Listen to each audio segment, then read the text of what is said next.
right, man. Welcome back into the Double Coverage podcast, where one of our co-hosts is recovering from complete knee surgery. One of our co-hosts is recovering from too many beverages the night before. Who's to know which is a harder recovery? Who knows?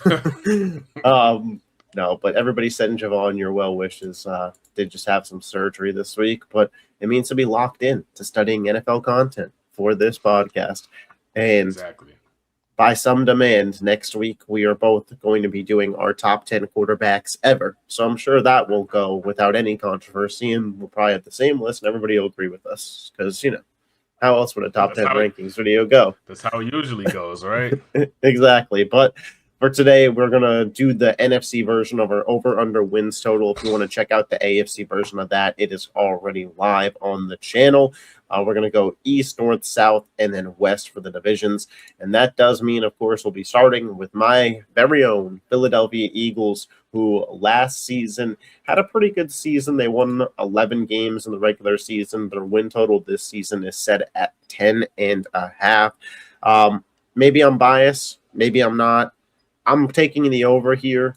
Philly has pretty consistently hit the over on this mark in the Jalen Hurts, Nick Sirianni era, even in the 2 seasons in which there was turmoil, the A.J. Brown questions, offensive coordinator issues, where we kind of knew things were headed towards disaster in a playoff game. The team won 11 games both of those seasons, and then when they're at their best, like this team wins around the 14-win mark. Me personally, I think that they're probably about a 12 to 13 win team this season. I don't think they're quite as peak as they were the 2 seasons that they have gone to the Super Bowl, but I do think that there's going to be some more cohesion with this team. I trust Sean Mannion more than I do Kevin Patullo. I think that with or without A.J. Brown, like Devonta Smith, Dallas Goedert, Mekhi Lemon, Dontavian Wicks, Saquon Barkley, like there's just enough pieces there offensively. The defense, honestly, was a Super Bowl caliber defense last year. They did lose a couple guys into Kobe Dean and Reed Blankenship, but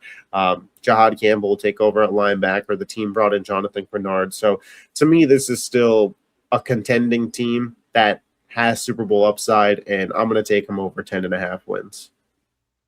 Yeah, that line is kind of low, bro. I mean, I don't know if that's because they're predicted to, trade A.J. Brown or whatever, which, I mean, it's very likely that he does get traded. But the way that this roster is constructed, they have depth everywhere. Like, every green flag that you can possibly want in a team besides A.J. Brown is there. The green flags are all there. You guys have more depth in your wide receiver room than I would say you guys have had in quite some time. You guys, like a couple of your guys are like starting caliber receivers on a lot of other teams, like 3 or 4. I think Hollywood Brown's going to have to come off the bench for us at this point in time, and he was a starter for Kansas City last year. Yeah, and played a pivotal role in that offense as well, and you guys even got veteran quarterback play, with of course Jalen Hurts, but you guys even have Andy Dalton, I believe, and you got Tanner McKee, who may get traded. I think this is the last year on his deal. Maybe you get a draft pick for him or something. But yeah, besides your linebacker getting caught up for reckless driving. Nolan Smith. But I saw that. I don't even know if he's a starting edge on the team, to be honest, with Grenard and how well Jalix Hunt played last year. Like, Jalix Hunt led the Philadelphia Eagles in interceptions from the edge rusher position. Like, the guy was just able to drop back into coverage as an off-ball linebacker, and he has a safety background in college. So, like, safety converted edge rusher, so he obviously has the ball skills. Yeah. But, yeah, I thought it was a little low. Again, essentially, if Jalen Hurts plays the season, the Eagles win 11-plus games. Yeah, the Eagles are going to be good next year, bro. For anyone who's doubting it, you really don't have a reason to, because the offensive coordinator, Patullo, is gone. And now you guys can finally lock back in on giving Saquon the ball and, getting his numbers back up again, which is ultimately how you guys won the Super Bowl a couple years ago to begin with. So, it's interesting. It's going to be interesting to see how the offense looks without A.J. Brown, or with A.J. Brown, who knows, but yeah. We'll see. By the time this goes out, he's still on the team, because I think this is going out still in May, but June 1st is the following Monday. So, Who knows? Might have to pop up here for an AJ Brown trade reaction. The next team is the Dallas Cowboys. They finished last year 7-9-1, ultimately missing the playoffs. Their over/under win total for this upcoming season is set at 9.5 wins, with plus money on the over. Javon, how are you feeling about that line? Over. This Simple as that. This division is probably going to be the best division in football next year, I'm predicting. And it wouldn't surprise me if there were two teams that came out of this division with double-digit wins. It would not surprise me at all. Now, that's not to say that they'll both make the playoffs, of course, but I definitely can see the Cowboys winning over 10 games next season. They've improved a lot, man. I got to do some digging. I'm not going to say they improved more than any other team did in the NFL just yet, but they're definitely in my top 5 for right now. So they're going to be really fun to watch next year. If Dak can stay healthy, if Dak stays healthy, they make the playoffs. That's just my opinion with this roster. Yeah, I 100% agree with you. I think we've both been pretty high on Dallas throughout the offseason, so I don't think it should be a surprise to people that we're both on the over here. Dallas, they had a top 5 offense in football last year, and they're just running it back. Schottenheimer's still out there at the head coach. You still have Dak, Javonte Williams, CeeDee Lamb, George Pickens, Jake Ferguson. The offensive line is good. It's obviously not 2016 Cowboys good, but it's serviceable. And the defense did start to come around a little bit towards the second half of last year, but as a whole, I think is going to be a better defensive unit. The defensive line is a real problem. Like, if we're just rating defensive lines around football, Dallas does have one of the better ones in football with Rashawn Gary, Quinnen Williams, Kenny Clark, Donovan Ezeraku. They drafted Malachi Lawrence now to be on the defensive line. Like, it is a really, really solid group of guys.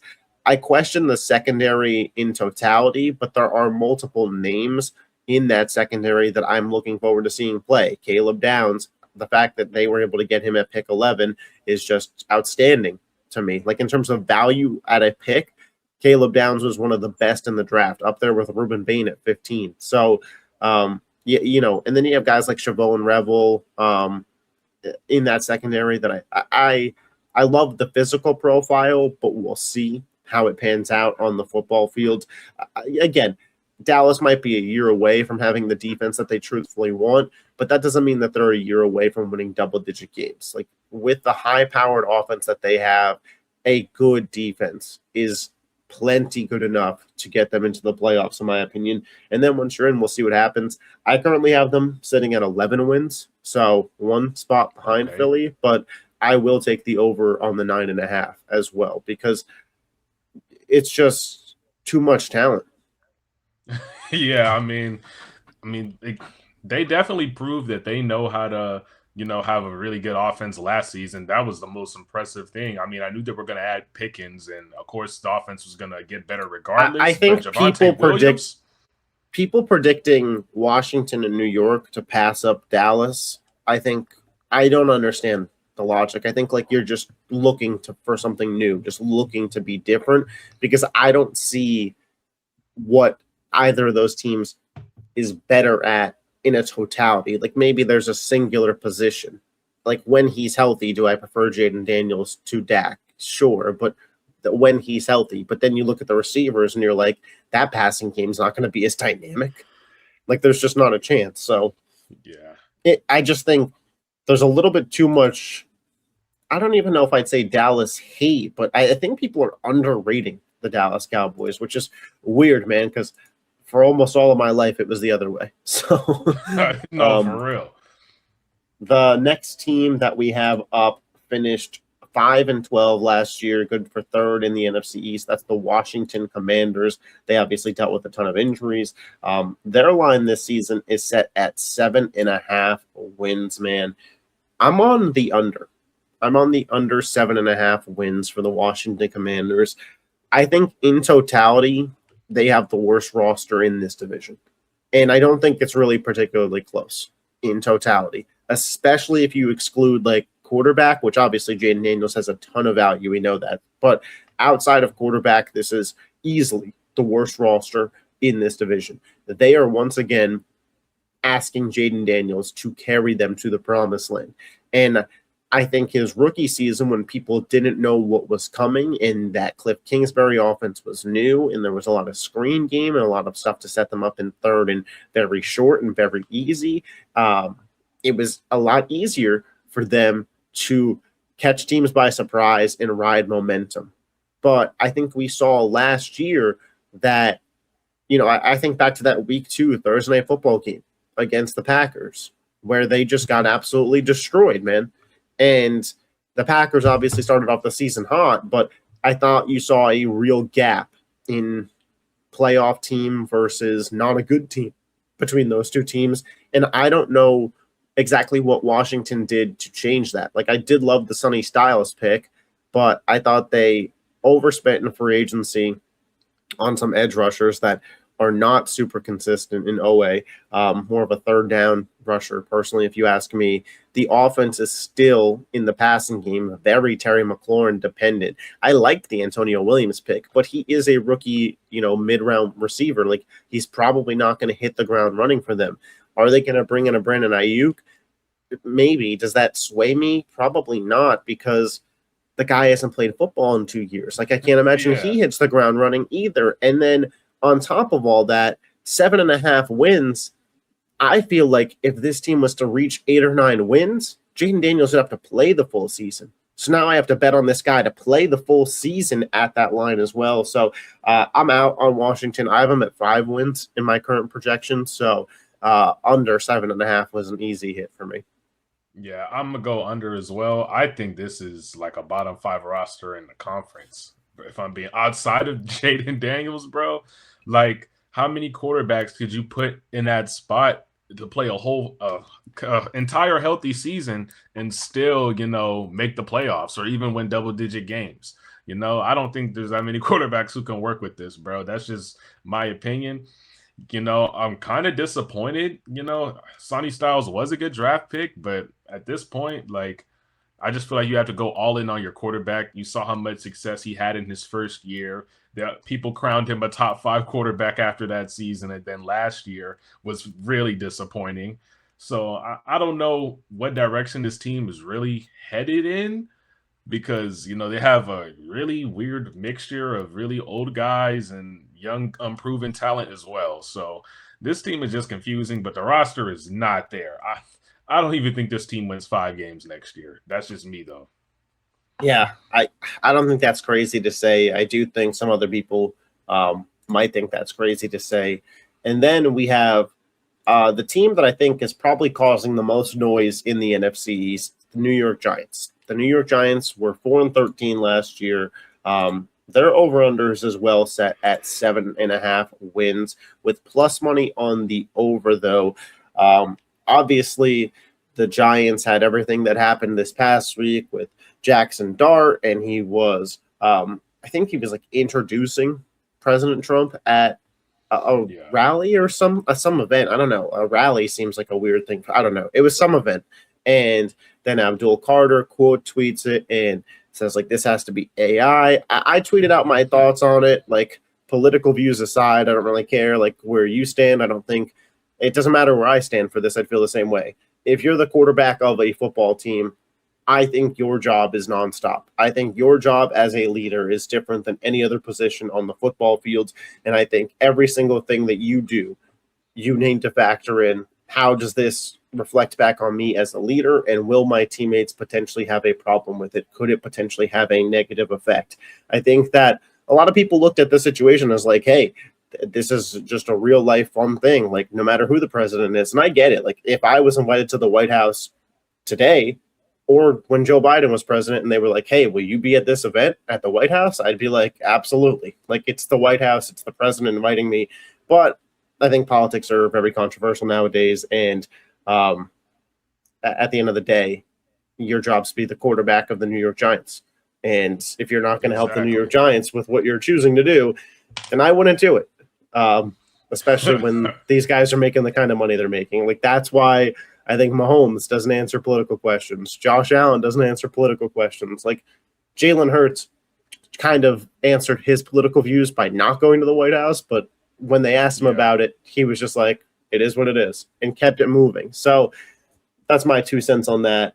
All that to say, I will take the Giants under 7.5 because Damn. I think again, I think 8-9 wins is truly the best case scenario for that football team. For starters, Malik Neighbors. The bigger news from the Giants actually this past week or so was that Malik Neighbors had to have another cleanup procedure on his knee because the first ACL surgery didn't go well, and now it's within doubt that he's going to be playing week 1 of the season. And I've seen many doctors on Twitter say that they kind of expect him to be back by somewhere between week 4 and week 8. And if you're not getting Malik Neighbors back until then you're probably not getting him back at full strength until I'd call it week 7, week 8. Damn. And back end of the season.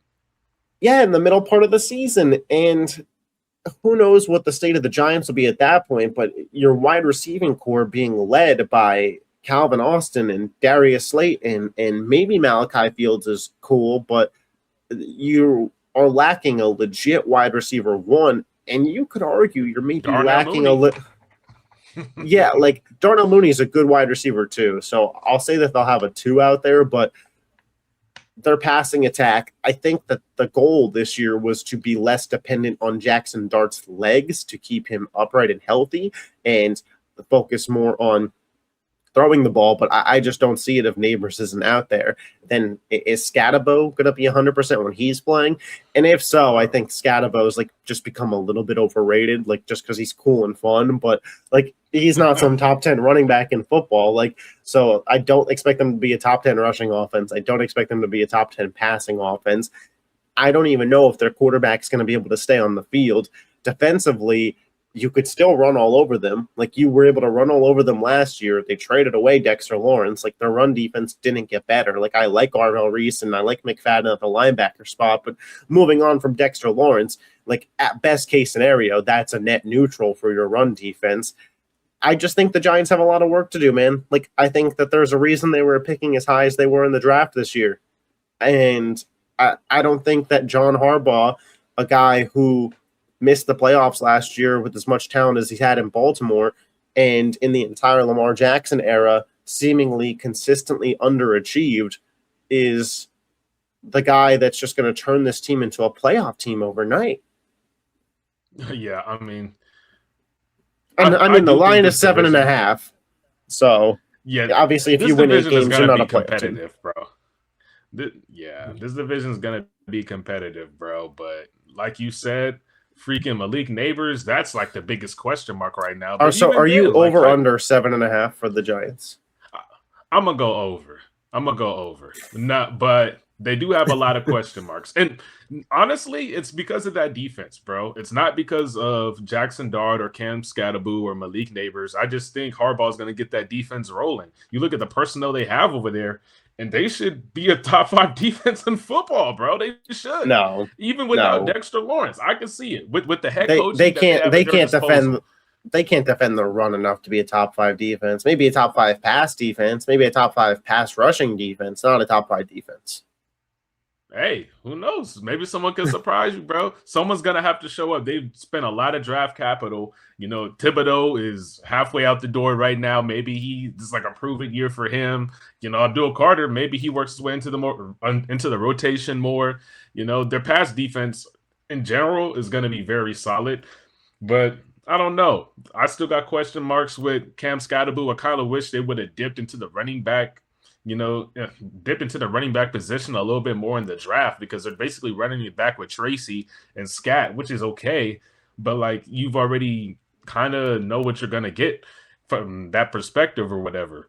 So, and then you got Malik Neighbors on the other hand. What is his status? Nobody even knows. His injury's taking a lot longer than it was predicted or whatever. So, yeah, you got Calvin Austin and Gunnar Olszewski, but I don't know what you're going to be able to work with over there. I do like the fact that they beefed off that offensive line, a little bit. So that's one thing. You want to keep Jackson Dart healthy and out of the medical tent. They beefed up the line. They got Isaiah Likely as well, who could be the wide receiver 1 in the offense. I think he's capable of being that guy who can be the primary target in the offense. So maybe that's, security blanket that Jackson Dart can use too. But I think the defense is going to be a lot better than you are going to give them credit for this upcoming season. But I'm not saying they're going to make the playoffs, but the division is already tough. And somehow, some way, they play the teams in their division pretty close already. So who knows? Yeah. I mean, we'll see. We're definitely on opposing sides there. We'll move over to the NFC North. The winner of the NFC North last year was the Chicago Bears. They won it by winning 11 games. The Cardiac Bears, their over-under is set at 9.5 right now with some juice on the over, man. I'm going to take the over. It's slightly, though. I have the Bears at 10-7 in my record prediction. However, I do think that there's the possibility of Caleb Williams leveling up to a level that maybe even we didn't see coming, and them crushing this line.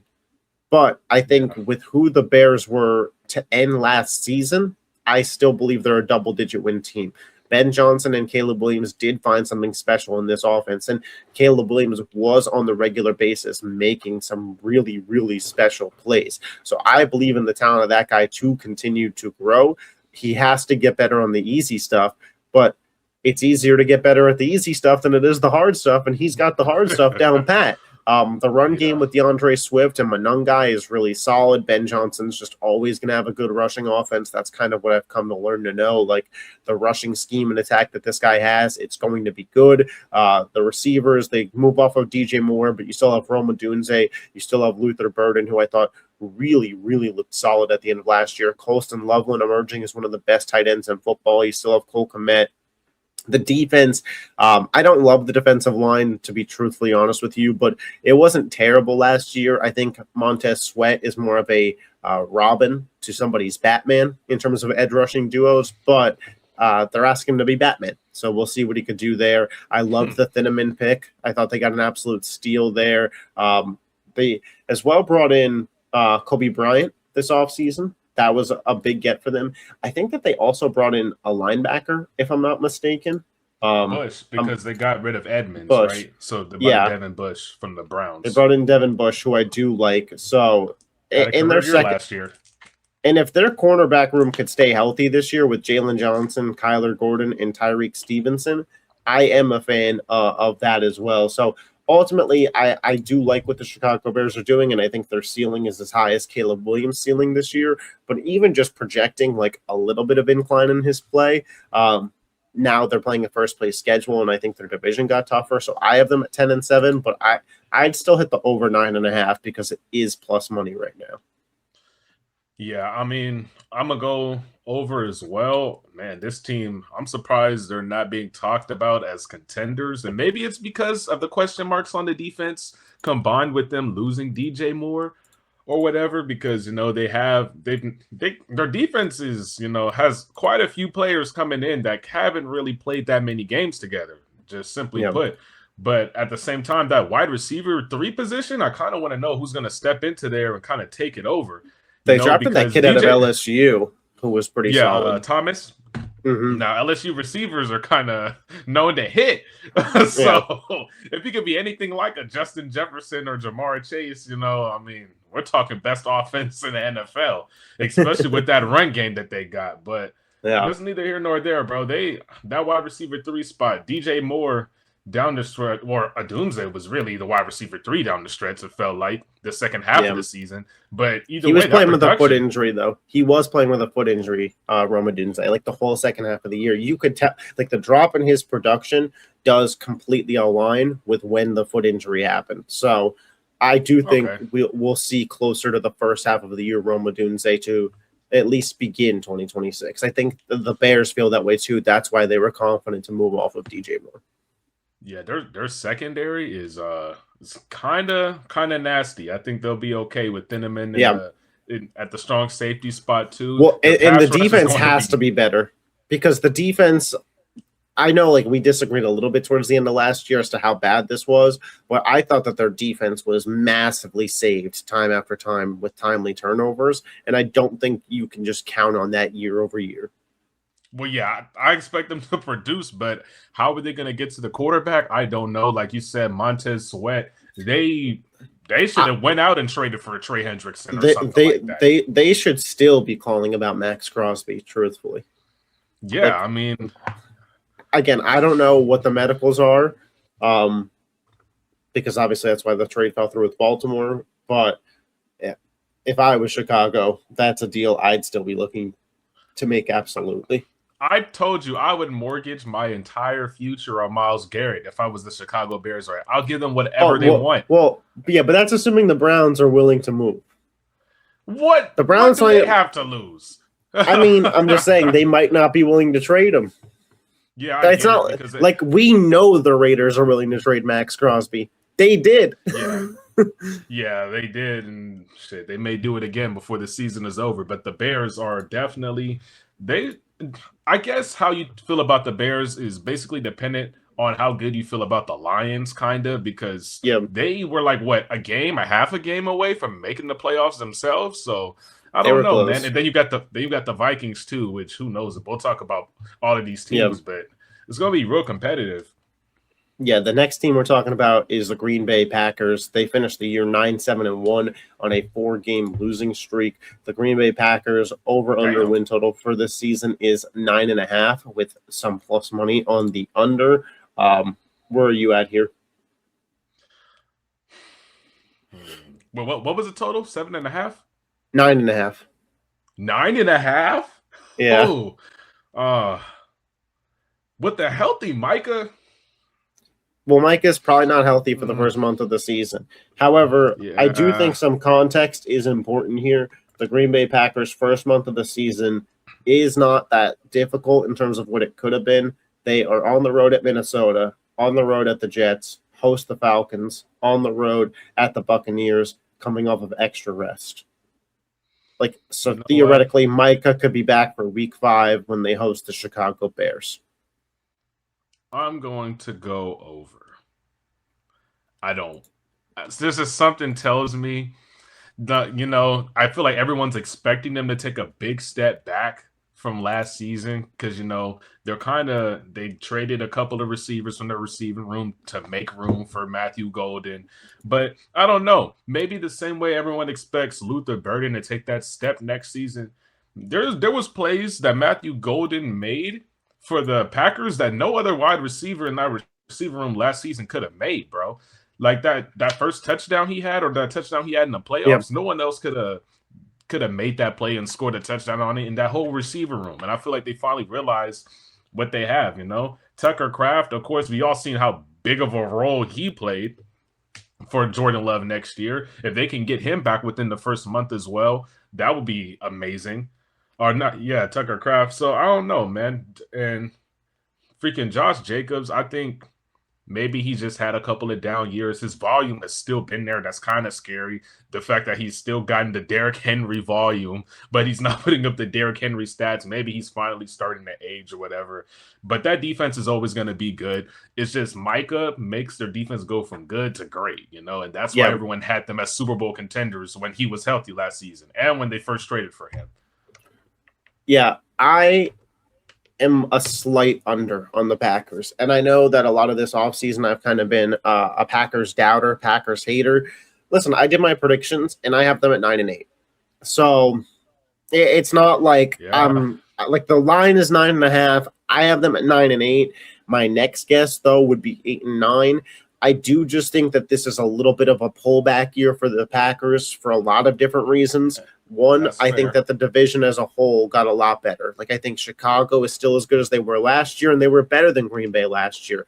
I think Minnesota got a hell of a lot better and could give them problems. I think Detroit did a lot of work this offseason to improve that offensive line because it was a problem last year. And Detroit, with a healthy offensive line, we know is one of the best teams in football. So, they're just in a loaded division, and they got to play those teams 6 times. Then you start to dive into things about this football team. Micah Parsons probably not playing the first month of the season, but you never know. Things could get a little worse, and he can miss 5 or 6 weeks. How healthy is going to be the second he starts playing? Is he going to be 100%?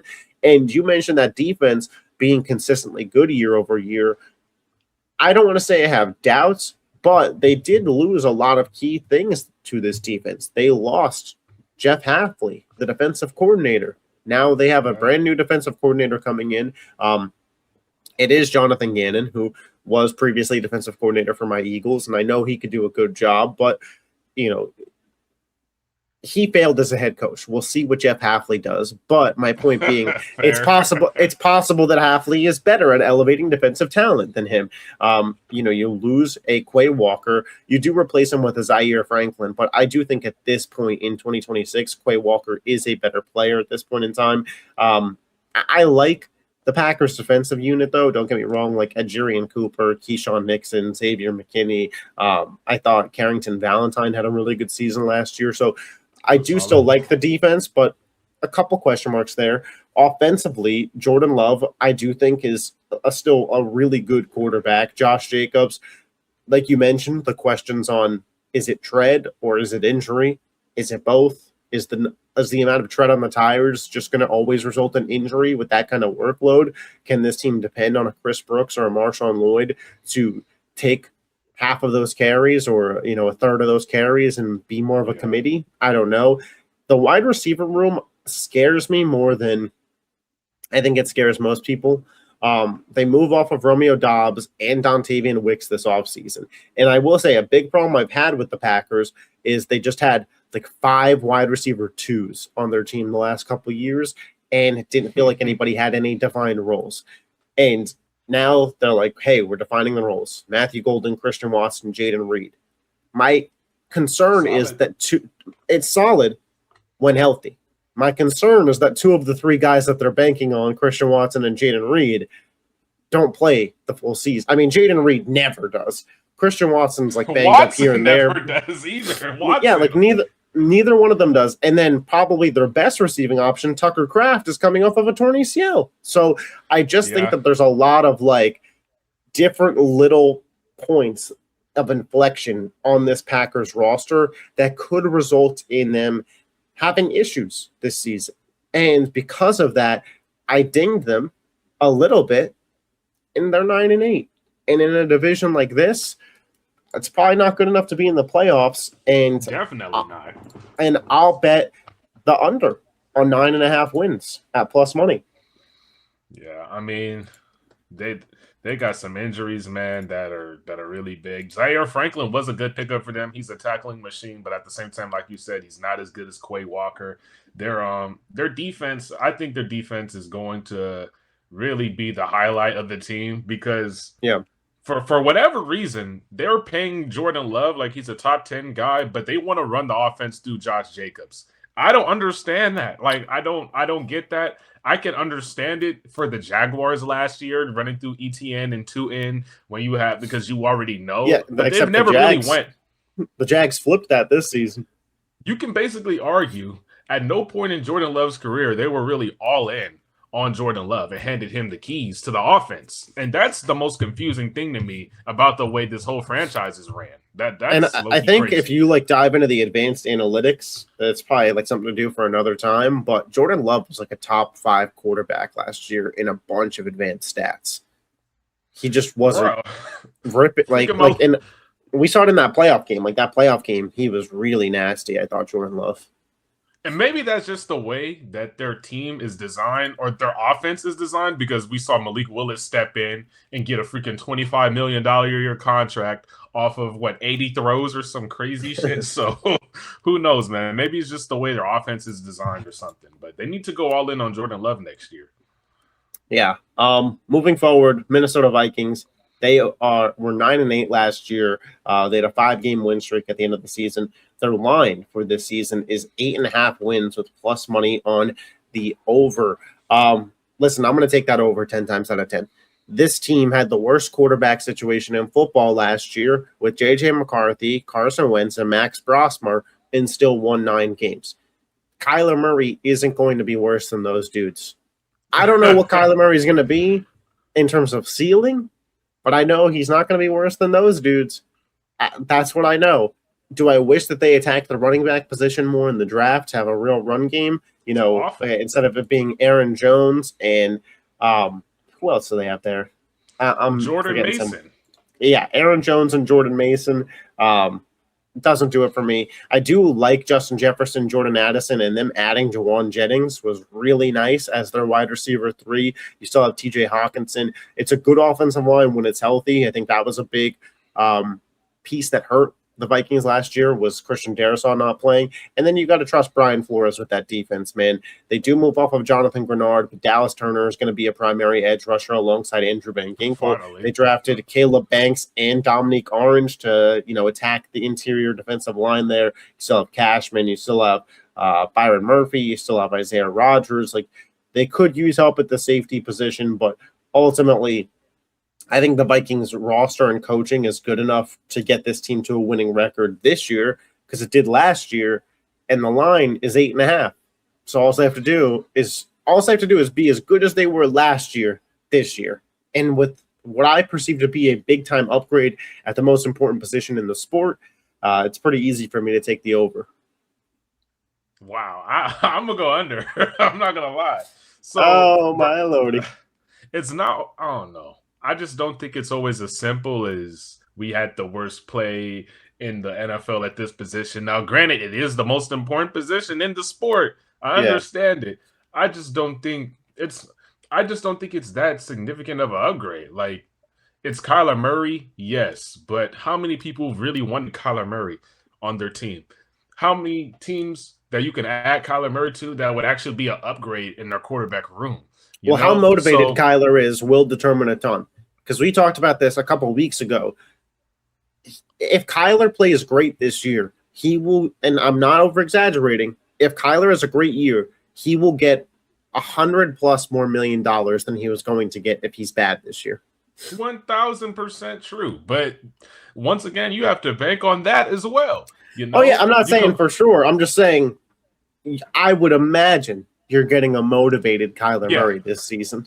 Yeah, I mean, now they did have horrible quarterback play. I do understand that, but I think just because you have a somewhat stable quarterback in the room doesn't necessarily make your team record better. You probably have what's going to be a bottom 5 rushing attack in football. You're going to be competing with the freaking Jaguars for sure. It's going to be really bad, the rush attack. So you already don't have a run game when Kyler Murray's used to having a somewhat stable run game. You don't have, outside of your top 3 receivers, there's no depth in the receiver room. You're one injury away from, what are we going to do now? And when it comes to the NFL, I feel like having depth at key positions, at your skill positions, is more important than ever now. And I look at them, TJ Hawkinson, like, he's banged up every single year. You got Javon Jennings banged up every single year. Justin Jefferson was banged up last year for really the first time in his career as well.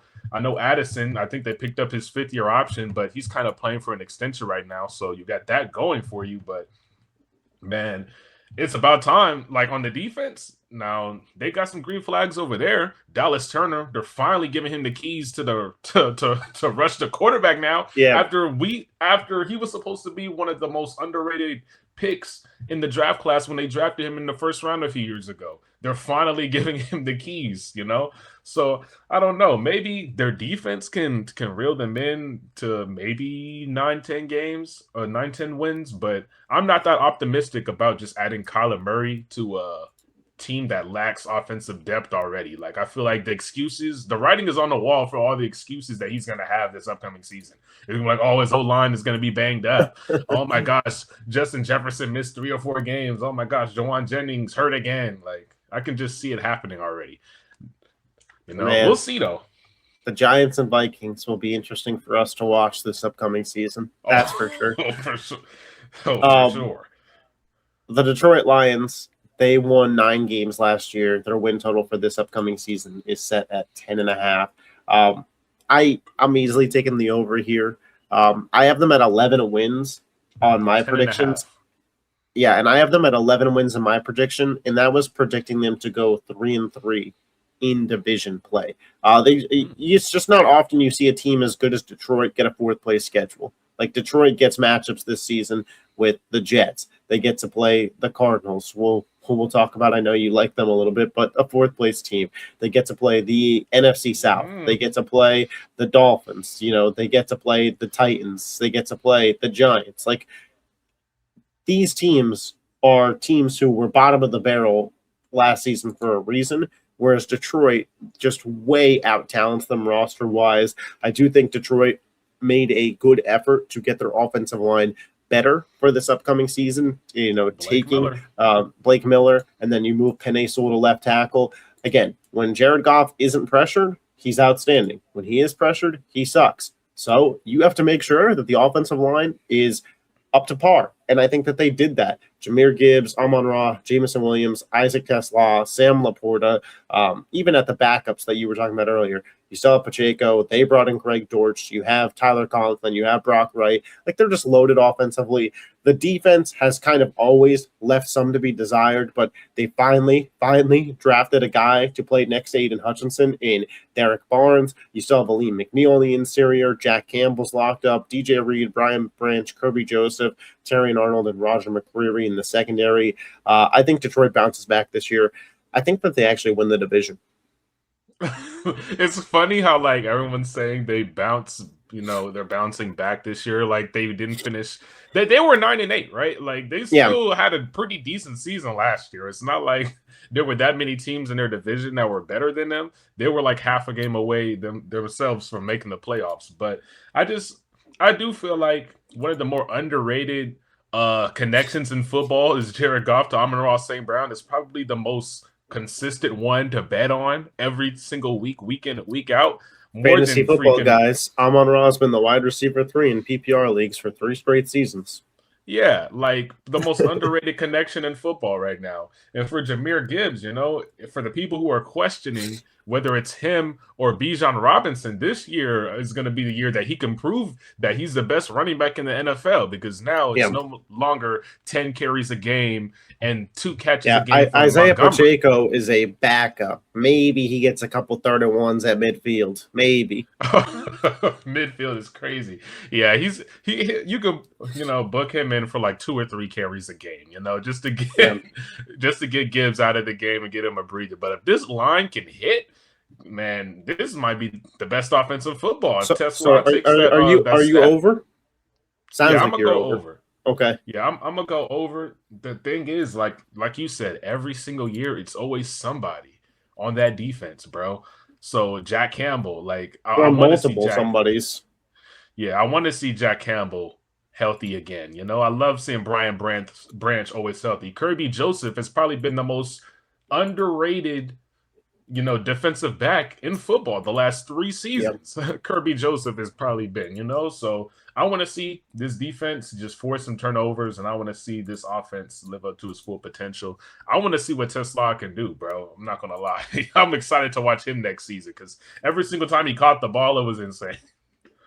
But this team's going to be good. For sure. We move ahead here to the NFC South, team that you texted me that you were excited to talk about, that won this division last year at 8-9, the Carolina Panthers. Their over-under is set at 7.5 with plus money on the over. So Vegas thinks that it's a slight lean on the under 7.5 wins. What say you? Over, bro. Oh, my goodness. Man. People really think the Panthers got that much worse? 7.5 wins? I don't know if they think the Panthers got worse, or if they think the rest of the division got better. Maybe. Bryce Young is going to be. Now, we saw him play well in the playoffs last year. He went toe-to-toe. Matt Stafford, toe-to-toe. Yeah. I mean, if Jimmy Horn catches that pass, who knows, man? But I don't know. They got the weapons. They have the wide receiver one, McMillan, who's a jump ball threat. He can do it all. If Brazel can work his way in, probably take Xavier Legette's spot, because I think Legette is like a lost cause at this point. I mean, he was a first-round pick, and I don't know if he's going to ever live up to the Deebo Samuel comp that he was coming out. But that defense is also a force to be reckoned with, too. Devin Lloyd was probably the best signing, the most important signing for this team in the offseason, and he was an amazing him or Jalen Phillips. Like, they added 2 really good defensive pieces. Yeah, this defense, it wouldn't surprise me if they were top 10 in football, with Derek Brown leading the charge as well, too. So They got Phillips and they got Devin Lloyd, and they got some dogs on that defense. It's really all depending on Bryce Young if he can bring it all together. I mean, one more thing, they did lose Rico Dowdle. So, I mean, Hubbard was cool. I think he was 1,000-yard rusher last year, but Dowdle was really the guy who was having the explosive games last year. So their explosion in the run game, maybe Jonathan Brooks can come in and, and kind of produce half of what Dowdle was, but they're going to need a 1-2 punch back there.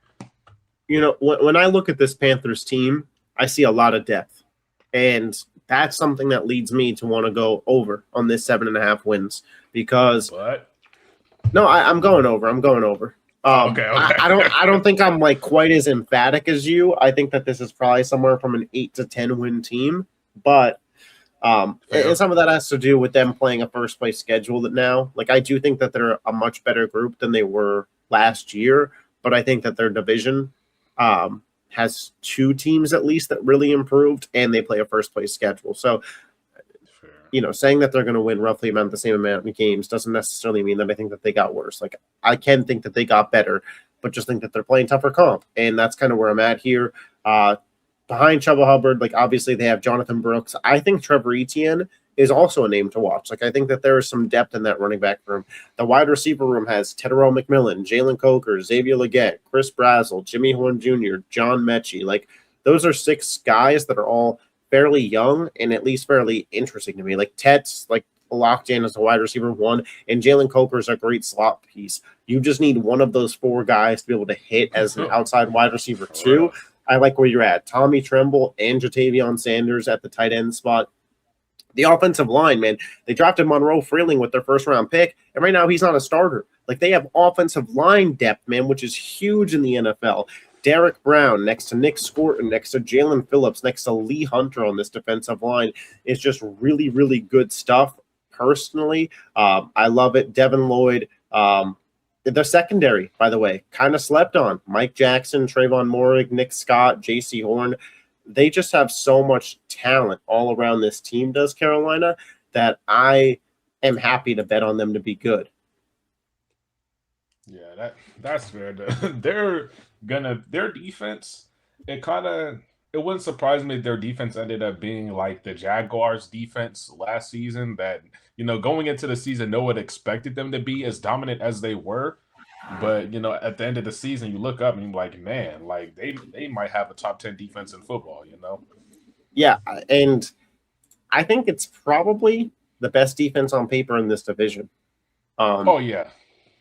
So that's obviously pretty helpful for them. Up next, the Tampa Bay Buccaneers. They were 8-9 last year, a disappointing season, and their total is set at 8.5 wins this season with juice on the over.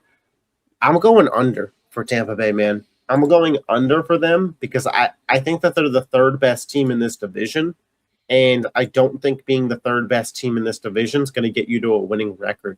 I have some real doubts about this team based on what we saw in the second half of last season. I have some doubts about Baker Mayfield. I have some doubts about Bucky Irving and his ability to stay healthy. I have some doubts about Todd Bowles as a head coach. I love Emeka Egbuka.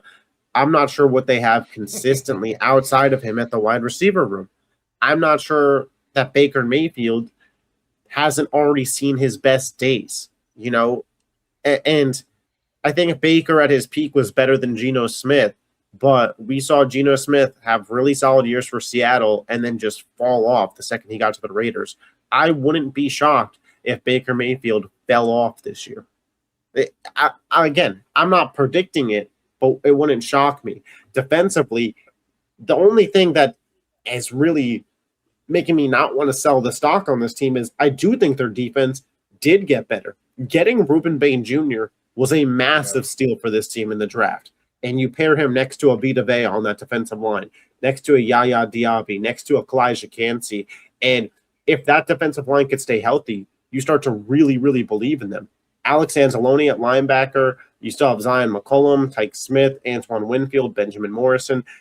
The defense makes me believe a little bit, but I'm still going under.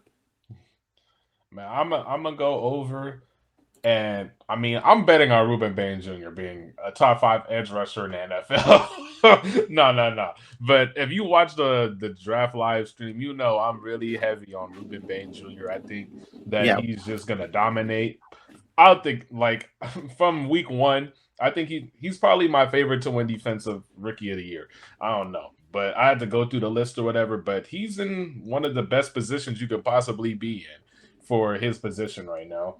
Not to mention Baker Mayfield, this may be his last big contract. He's going into a contract year. This may be his last payday of his career. Pressure. And I feel like with that combined pressure, I mean, it's his head coach on the hot seat as well. There's a lot of people's careers riding on this year for them. They need production. And even if he produces, that doesn't even mean the Buccaneers are going to want to pay him, with the quarterback class coming in next year. But he's still going to be playing for his career basically this year.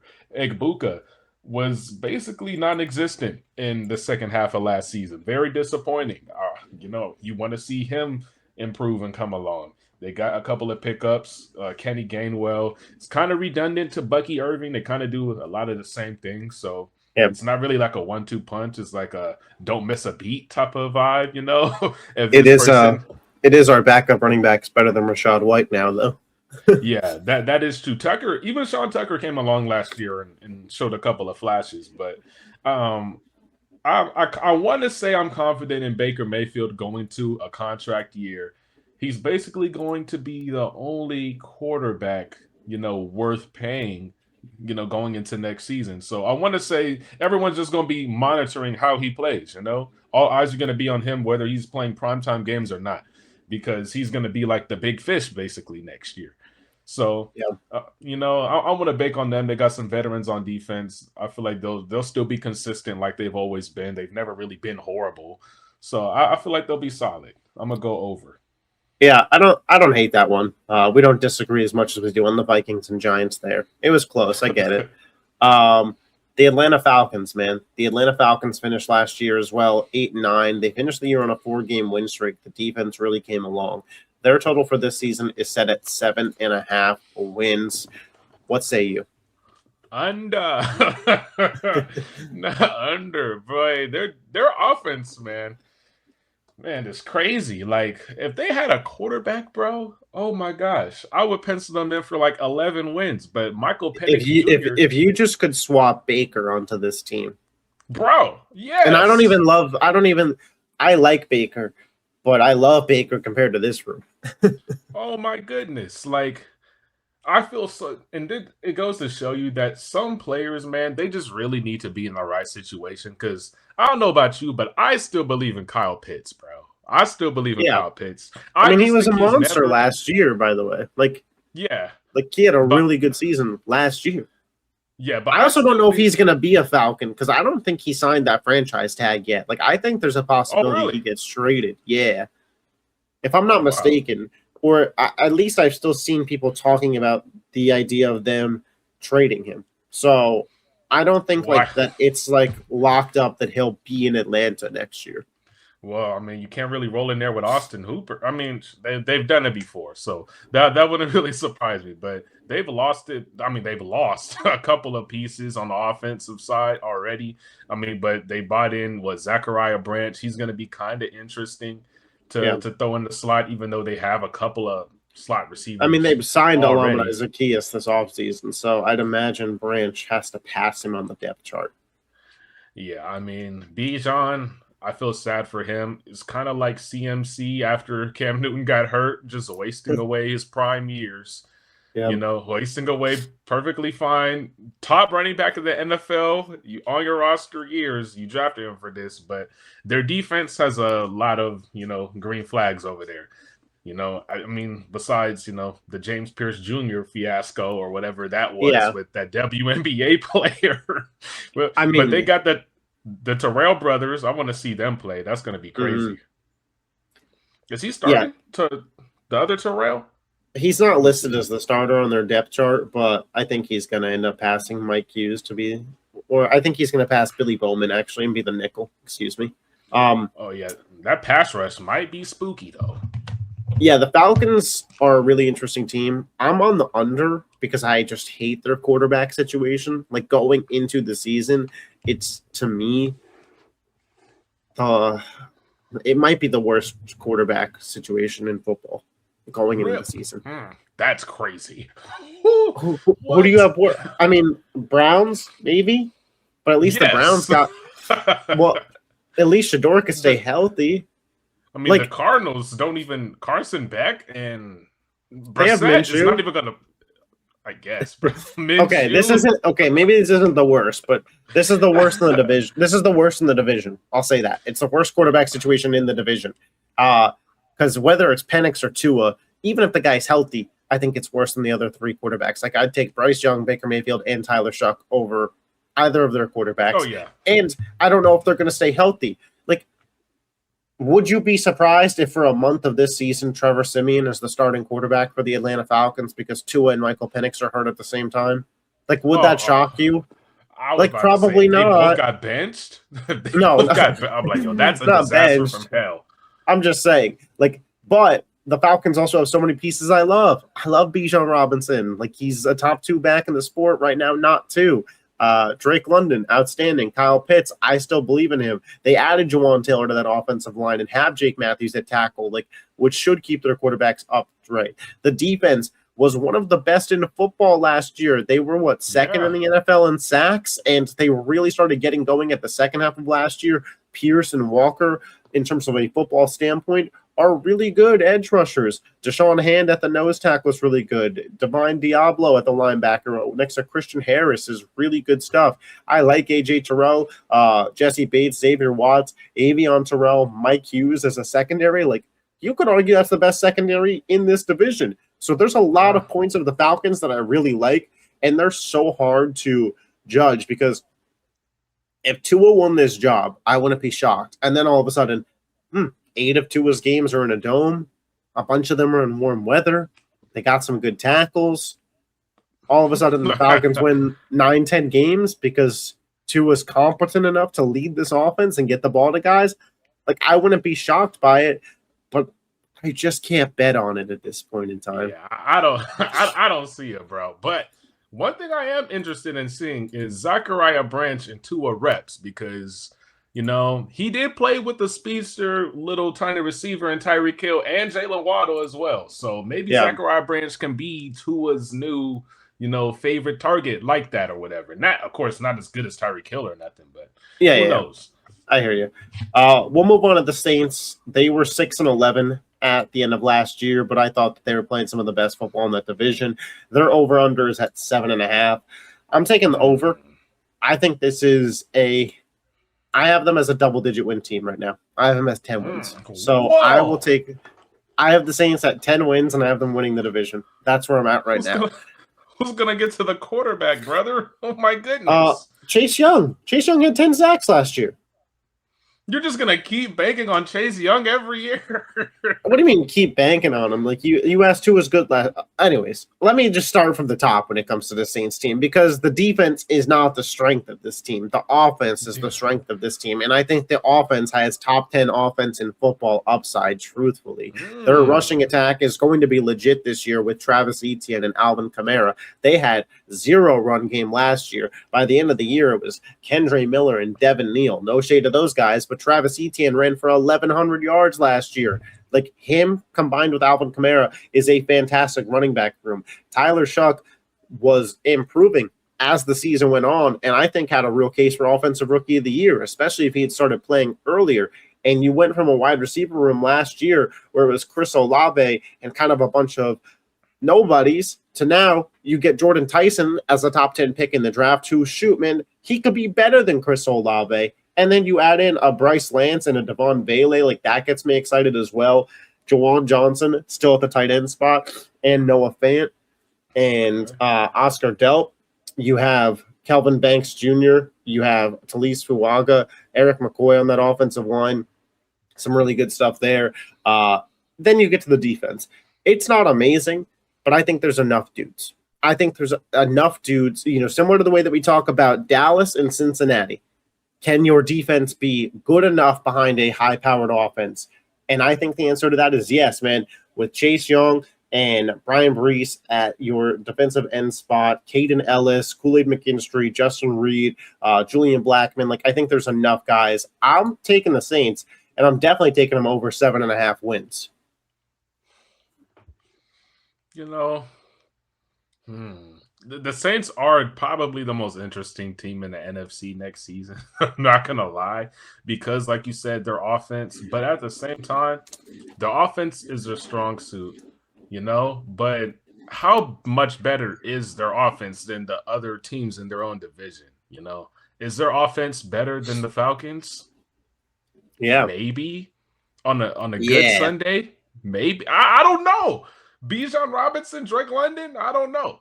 You know, is it that much better than the Panthers? What they got going on? Maybe now with that run attack that the Saints might have. Maybe now, you know, Baker Mayfield playing for a new contract. Is it that much better than that? You know, who knows? Like Book on a good Sunday. Who knows, bro? But their offensive line is if I were to pick them under or over, which I feel like I am, but that would be my strongest. Like, I know on my line of I think they're going to win 10 games was high, but 7.5, I feel like they're probably an over there for most people. Yeah, you know what? I'm gonna go over for them as well. I'm gonna go over. I convinced you. Yeah, you low key did. Their offensive line, bro. I'm telling you. It's one of the most underrated units in football. Every single year for like the past 3 or 4 years, the Saints have they've spent a top first round, second round, third round draft pick to build up this offensive line for a quarterback that they're just throwing Tyler Shuck into right now. You know, they've spent a lot of capital on building their offensive line. So this is going to be their future. This is going to be what they hang their hat on, man, is going to be able to run the ball basically this year. And I can't wait to see Alvin Kamara finally not just get his career wasted away. Maybe he can play in a playoff game again for the first time in, 3 or 4 years since Drew Brees days.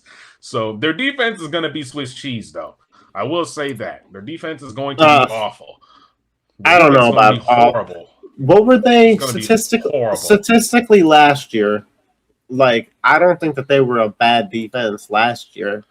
They were, in terms of yards allowed per game, they were 9th in the NFL last year. Their passing ninth best. Their pass defense was 4th best in football last year. You could run on them. They were middle of the pack towards the lower end, and points allowed per game, they were middle of the pack. Like, I don't see this being a bad defense. That's why, but again, that's why I have them winning the division. Yeah, but that's why I have them winning the division. So now we move into what was the best division in football last year, maybe. It's tough to say because obviously the Cardinals really dragged this division down, but 3 teams at the top, you could argue were the 3 best teams in the entire NFC last year, and you can make a case for the entire NFL. Like, you really could. So Seattle, the defending Super Bowl champs, they won 14 games last year. Their over-under is set at 10.5. I'm going to easy smack the over there. And it's not to say that I think Seattle's like guaranteed to go back-to-back, but 10.5 wins. Like, this team won 14 games last year, won the Super Bowl, and barely has any changes to the roster. Like, yeah, you don't have Kenneth Walker anymore, but you have Jadarian Price. And by the way, I know Kenneth Walker was massive for this team during their Super Bowl run, like in the playoff games and in the Super Bowl, but it's not like Kenneth Walker in the regular season was some Bijan Robinson level offensive engine. Like, he was cool, but like what his production is replaceable in the regular season. They lose Reek Woolen. I think that that's kind of actually a bigger loss for their team, truthfully, because now you have to find another corner to be in that spot. Are they going to play Eman Wari at the nickel and Devin Witherspoon on the outside, and then play Julian Love and Okada at safety? I think that that's a possibility that I'm not sleeping on. Crazy. But who do I trust to handle turnover on a defense more than Mike McDonald, who I think right now has to be viewed as the best defensive head coach in football? And I love DeMeco Ryans, but this dude just won a Super Bowl in his 3rd year with the team. So Spoon on the outside is crazy. Hey, man, I think he could do it. Like, the Chiefs, especially the way he was blitzing the quarterback, though. Later, the Chiefs. I mean, you could blitz with Nicky Manwari, though. He's a good enough athlete. That's scary. I'm just saying, like, what? So again, you look at Seattle; they were the best defense in football last year in terms of points per game allowed at 17.2. I think that their defense is still going to be top 5 in football easily, with all the talent that they have. Offensively, that's where concerns come in, right? You lose Kenneth Walker and you replace him with a rookie. And Zach Charbonnet probably not going to be ready to open the season. So you have Jadarian Price, you have Emmanuel Wilson, and you have your boy George Holani. Like, it's still a good running back room. But yeah, where's the consistent production coming from to open the year? Time will tell. And then no more Kubiak as your offensive coordinator. How does Sam Darnold look without him? Because obviously JSN has a monster year with him. Obviously, Rashid Shaheed comes over, and I'm interested to see how he's utilized. Again, these are like little question marks as to maybe why this team doesn't go back-to-back in 14 games in a Super Bowl. But the line at 10.5, like, I'll easily hit the over. Not that this team's quarterback-proof, but of all the best teams in football, if Sam Darnold missed a month, I still think Seattle could go 2-2 in that month, no problem. Yeah. Not even knowing their opponents. So I'll take Seattle over 10.5. Seattle, I'm gonna go under. Under 10.5? Yeah, I think they can win. I think they'll win 10 games. I think Kubiak covers up a lot more of Sam Darnold's deficiencies than people are giving him credit for, bro. I don't know. Call me crazy, bro. You're gonna call me crazy. Now, I mean, crazy. now, you would think that the Seahawks know how to draft well, and that they wouldn't just waste a first-round pick on a running back if they weren't, convinced that he can replicate what Kenneth Walker has done for them the past couple of seasons. You would think that they would know what they were doing in that area. I love Price, by the way. Yeah, and he was explosive. He lit up my USC Trojans for the last 2 seasons, just going crazy. And he doesn't. And he doesn't have a ton of mileage, man. Like, because he hasn't been getting all the touches. Like, he's not coming in with, like, Ashton Genty level touches. Like, he's coming in with less mileage on him. Like, I think Price, for that reason, could actually end up having a longer career. Hey, man, that's not that crazy to say. Maybe what I'm saying is crazy, but like you said, them losing Rick Woolen is going to be a bigger deal than a lot. I think that's going to change the whole dynamic of their defense. And this was a Super Bowl winning defense last season, so you would think that they would go into next season knowing how to cover it up. But I don't know. I just have a feeling that this is going to be like a glaring weakness for them, And I think Sam Darnold, I feel like next year people are going to start to figure him out next year. I feel like they're not going to be as good next season. How many teams win the Super Bowl and the next season come back and they're just as good? How many teams go to the Super Bowl and then next year they're just as good? Yeah.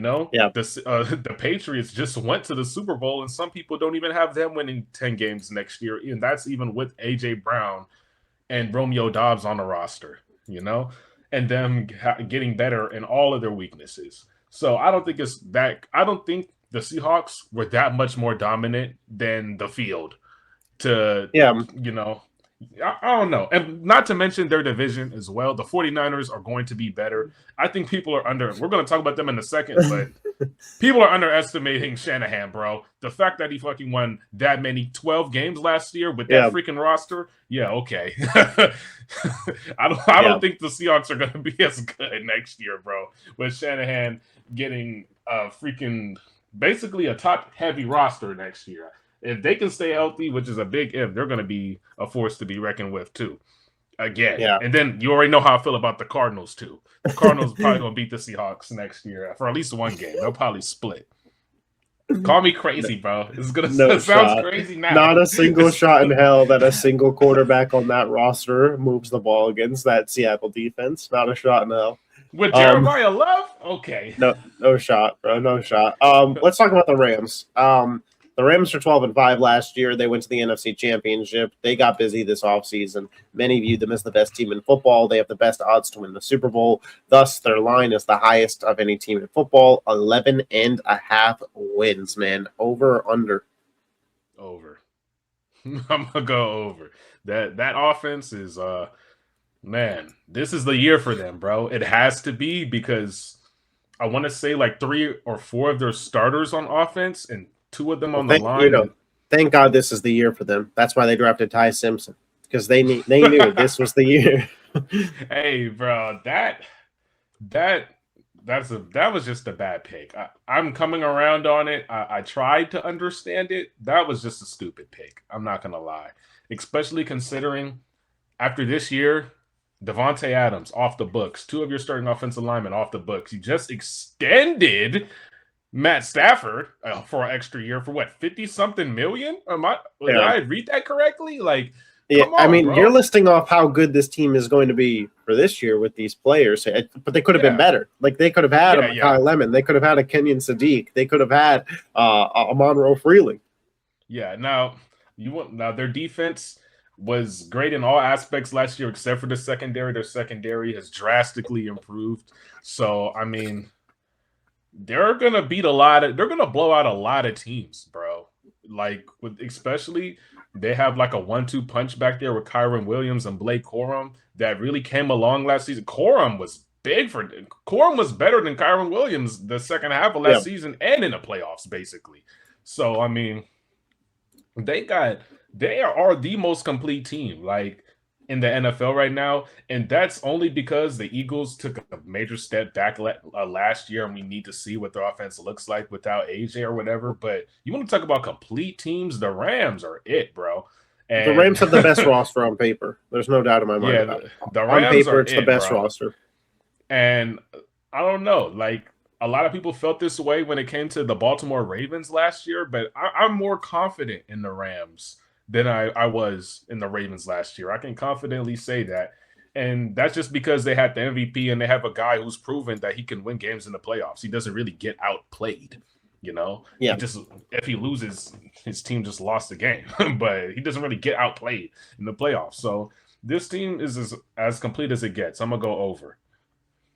Yeah, I love everything about the Rams team. McVay, Stafford, Puka, Kyron. The offense was the only offense that actually moved the ball against Seattle at a high rate, and they did it multiple times. The defense, like you mentioned, got better. I still went under 11.5. This just hasn't historically been a team that's taken the regular season too seriously. And with Matthew Stafford, another year older with back injuries, I do think it's possible we see him miss a game or two this season. They won 12 games last year. I have them at 11-6 in my early predictions. This division is loaded. They do have to play Seattle twice. They have to play San Francisco twice. They have to play in Australia. Like, they're a team with a lot of mileage on them this season. It's not the easiest schedule in the world. Again, I have them at 11-6. The line's at 11.5. It's just a high line. If they won 12 games, would I be shocked? No. I'm still more confident in Seattle over the course of a full regular season.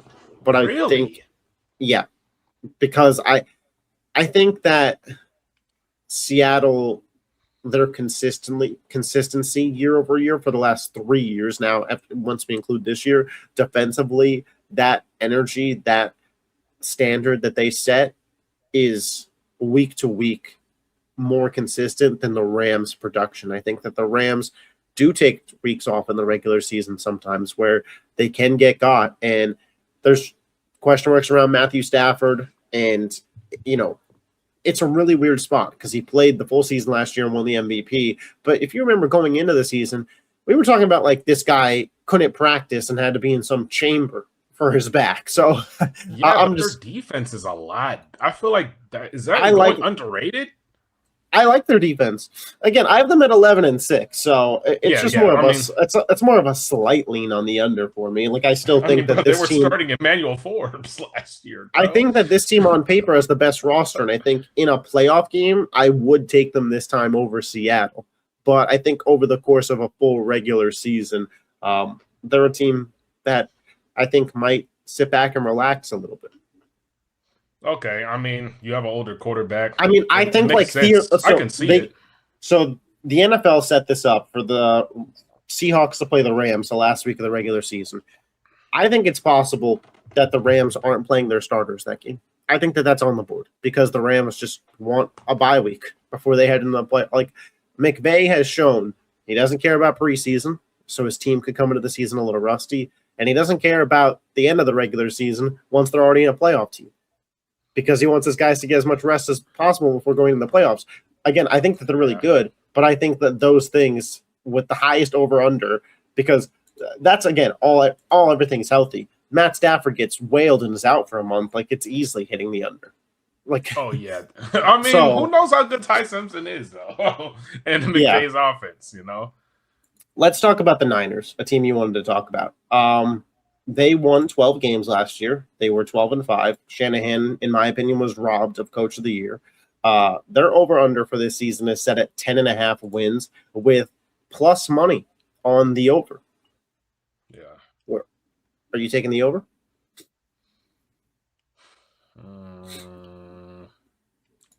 I'm gonna take the over. I'm gonna take the over. Now, what they did on defense, I don't think they'll be able to replicate at all after losing Robert Saleh, because but their defense could actually just be healthy.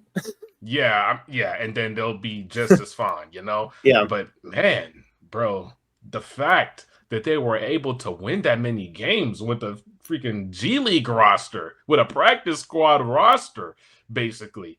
And plus Christian McCaffrey, basically. Yeah. But, I mean, this year is going to be it. Not for, the coaching staff or whatever, but for a lot of players on the roster. I can tell you that. Is Brock Purdy worth the money? Is Trent Williams going to retire? Is he worth the hassle that he's, every year and a half, the contract disputes are just, basically the talk of the town or the talk of the offseason. Is he worth it anymore? You did pay an aging Mike Evans, Ricky Pearsall, you spent a first-round pick on, I believe. There's a lot of question marks over here that you're going to wonder, like, was it worth paying these guys? Greenlaw's back with Warner or whatever, so that's amazing. But can you get a season with half of your starters healthy together? Man, what is in the water out there? Hey, what's in the water out there? What's in the electric fields out there is more like the question. Yeah, I went under. This team, I got him. I went under. Okay. I went under. My original record prediction, I had them at 7 wins. To be honest, I think I was just a little low on them when I was doing it. But the line is still 10. The line is still 10.5, so I'll still take the under. Obviously, my original predictions are not set in stone. So any Niners fan hearing me say 7 wins, that's not what you're locked into. But I'll still take the under on the 10.5 early on here. Like you mentioned, it's just injuries aren't supposed to be predictive. Yet every year you can bank on this team being one of the more injured teams in football. And I could see it now looking at the roster, and I hate that I could see it, but it's like Brock Purdy missed time last year. Is he going to be fully healthy all this year? Christian McCaffrey had, 400 touches last year? Is he going to make it? Am I supposed to believe that after 400 touches last year, he's playing all 17 this season? Mike Evans, older, dealt with a hamstring injury and missed half of last season. Ricky Pearsall, always in and out the lineup. George Kittle's coming off of a torn Achilles. I don't know if he's going to be ready for week 1. Trent Williams is damn near 40 at left tackle. And then on the defense, he's still producing when he plays. And on the defense, Nick Bosa never stays fully healthy. Odigizua hurt right now. Michael Williams coming off of a torn ACL. Jair Brown, Nate Hobbs, all with red Qs by their name already on ESPN's depth chart. So predicting this team to stay fully healthy just feels like you're lying to yourself. And then when you factor that in with the fact that they're in a division with the Seahawks and the Rams, it's hard for me to think that they're going to be able to replicate what they did last year. Because what they did last year, in my opinion, was so special. That's why I thought Shanahan deserved Coach of the Year. Because I think it'd be almost impossible to do it again. And I'll tell you what, if they deal with the same slew of injuries that they dealt with last year, this year, and this dude Shanahan wins another 12 games, I'm calling him the best coach in football. I don't give a shit that he's fumbled in the Super Bowl and not won. You could just send this dude out there with anybody for 17 games and make the playoffs. This is what I'd be learning. Yeah, I mean, that would be crazy. I give the 49ers props, bro, because it seems this year they're actually trying to, prepare for the injuries somewhat. They spent a 3rd-round pick on Kalon Black for the running back room. They spent a high draft pick on Stribling, the wide receiver out of, I think it was Old Miss. They spent a high round pick on him as well. Yeah. You know, they're trying to patch up their deficiencies, or at least predicting, like, yeah, our guys are older in these certain areas and these certain skill positions. They're going to get banged up. Let's get a young guy in there and let's see what he can do for us in this system as well. You know, the defense is really going to be the biggest question mark for me because of losing Robert Saleh and, you know, just health in general. I mean, I feel like it's the same thing every single year for this going on 3 years now. And it's kind of sad, you know, because they went just a few years ago. They almost won us. They probably would have won the Super Bowl if it wasn't for what's the name tearing his Achilles running out on the field. That was insane. Greenlaw. Yeah, it wasn't for Greenlaw. Yeah, and then he went to Denver for a year vacation, and decided to come back. Yeah, he missed Robert Saleh again, though. Didn't get to play with him. Yeah, so we'll see how productive he even is in this system. But, I mean, they're going to be the most interesting team, but the most interesting team to me. We'll close it up here with Javon's new favorite team. He's taking a year off the Steelers, and he's going to the Cardinals for this year, I think. The Cardinals were 3-14 last year. Their line is 4.5. Over. Free money. Free money. Over. Free money on the over, man. Free. I'll let you try and sway me because I'm 50-50. Bro. 50-50? Oh my gosh. I in my early record prediction, I have them 5-12. Oh my gosh, this team on paper is amazing, dog. They play against the AFC West. They play against the NFC West, which means 6 games against the Niners, Rams, Seahawks. And who else do they play here? What's the other division? Because they play the Chiefs, they play the Chargers, they play the Broncos. They have a matchup versus the Eagles. They play. They play the NFC East. So they play the Eagles, they play the Cowboys. They also get to play the Lions. Like, this team has a gauntlet of a schedule. Bro, I don't know how to explain myself, bro. I'm not gonna lie. I just got a feeling. I'm not gonna lie. I got a feeling. Listen, bro. I'm so confident in this team winning 5 games. I believe that this team would win 5 games with JJ McCarthy, bro. I'm not even joking. Like, I don't understand how you look at the roster. You think they have Marvin Harrison Jr. was supposed to be a generational talent, and he wasn't even the best receiver on their team last year. They remind me a lot of the Falcons. So I think, like, if somebody believes in the Falcons and doesn't believe in the Cardinals, I don't fully get it. I will say in my predictions, I have both of those teams at 5-12. So I was pretty consistent. They're better than the Falcons on paper and real life. I don't know. Like, I don't know how to explain it, bro. They got a generational running back, a generational receiver, another 1,000-yard receiver, probably the best tight end in the game, with a very solid offensive line. You throw a quarterback and a competent play caller in there, and they should score a few touchdowns a game. And then you got a very young and upcoming defense. Like, there's a lot of teams on paper that you've picked to win 8 or more games that are worse on paper than the Cardinals are this year. That's just my opinion. I'm just saying, bro. The Cardinals lost 9 straight games to end last season. And I'll start from week 10 and I'll go down. 44-22, they lost to Seattle. 41-22, they lost to San Francisco. 27-24 in overtime, they lose to Jacksonville. 20-17. Jacksonville defense, okay. More defense, okay. 20-17, they lose to Tampa Bay. 45-17, they lose to the Rams. 40-20, they lose to the Texans. Bro, they had a fucking gauntlet, bro. They had a gauntlet, bro. Like, 26-19. 26-19, they lose to the Falcons. 37-14, they lose to the Bengals. And then 37-20, they lose to the Rams. Bro, that might be the hardest stretch of games for any team, bro. But they have a gauntlet again. But I just read you a gauntlet that they play this year. They play a Okay, I get it. gauntlet They still this play year, the man. same. They do play They the play same divisions, right? Yeah, and they got the Chargers week 1, Seattle week 2, the Niners week 3, the Giants week 4, the Lions week 5, the Rams week 6, the Broncos week 7, the Cowboys week 8, the Seahawks week 9, the Rams week 10, the Chiefs week 11, the Commanders week 12, the Eagles week 13. Thankfully, they're off week 14 with their bye week. Then they get the Jets, Saints, Raiders, and then the Niners to close it out. That's like 4 wins right there. What are you talking about? They haven't. All I had to do was win one. Those might be their only 4 wins. They're not going to be favored in a game this season, dude. Bro, There won't be you a don't think they're going to game. be favored on the Jets?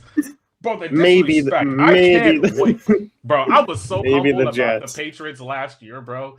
When the moment the Cardinals win 5 games, I'm showing my ass to everybody, bro. Because the disrespect, the say that they're not favored against the Jets is crazy. You think Geno Smith is freaking prime Joe Burrow now or something? For the fun of it, I'll take the under.